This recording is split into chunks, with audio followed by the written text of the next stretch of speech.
ఆత్మగౌరవం ఈరోజు దాని రికార్డులు అదే బ్రేక్ చేసుకుంటుంది. ముఖ్యంగా రేవంత్ రెడ్డి గారికి తెలంగాణ సమాజం అంతా ఈరోజు రుణపడి ఉండాలి. ఈరోజు ఎక్కలేని విధంగా తెలంగాణ యొక్క ఖజానాను భారీ ఎత్తున ఈరోజు ఈయన పెంచడం జరిగింది. అందుకు ఆయనకు మీరందరూ కూడా మన శుభాకాంక్షలు చెప్పాలి. నేను కూడా బక్క జెడ్సన్స్ ఫ్యాక్స్ తరపున రేవంత్ రెడ్డి గారికి శుభాకాంక్షలు చెప్తున్నా. బక్క జెడ్సన్ అనేది ఎప్పుడు రేవంత్ రెడ్డి విమర్శించేటోడు ఈరోజు శుభాకాంక్షలు చెప్తున్నానంటే నిజంగా మంచి సాధించిన వాళ్ళకు ఎవరికైనా వాళ్ళు శత్రువు అయినా కానీ లేకుంటే సమాజంలో ఏదైనా కానీ మనకు ఒకవేళ ఐడియాస్ డిఫరెన్సెస్ ఉన్నా ఈరోజు వాళ్ళని మనం పొగడాల్సిందే.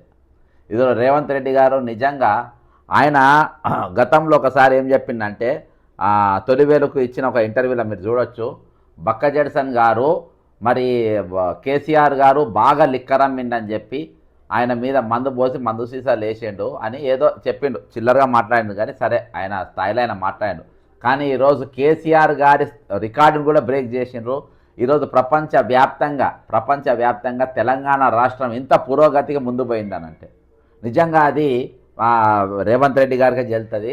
నేను అనుకున్నా కేసీఆర్ను మించినోడు ఎవడు ఉండడు అనుకున్నా, కానీ కేసీఆర్ను నిజంగా తలదన్నిండు ఎండ్లా లిక్కర్ సేల్స్లా. అంటే ఈరోజు తెలంగాణ ప్రజానికానికి ఏ విధంగా మందు దాగాలి అంటే పట్టుకొని నోట్లో పోసినట్టే ఈరోజు.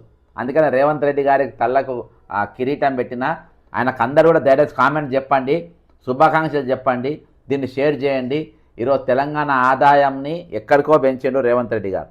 రాష్ట్రంలో ఎక్సైజ్ శాఖ ఆదాయం అంటే బీర్లు, చీప్ లిక్కర్లు, వైన్స్లు, మందులు, పెద్ద పెద్ద బార్లు పెట్టిన ఆదాయం ఈరోజు రాష్ట్రంలో ఎక్సైజ్ శాఖ ఆదాయం 2025-26 సంవత్సరంలో దాదాపు 40,209 కోట్ల రూపాయలకు పెరిగింది. ఇది రికార్డు స్థాయి.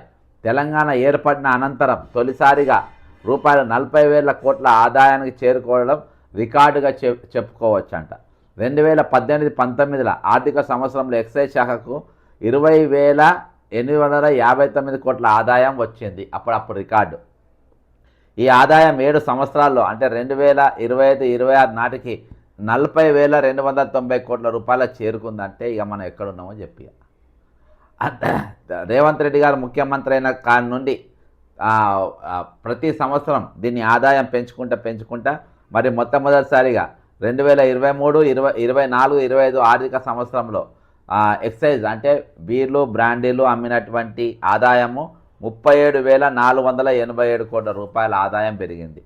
మరి దాని తర్వాత రాగా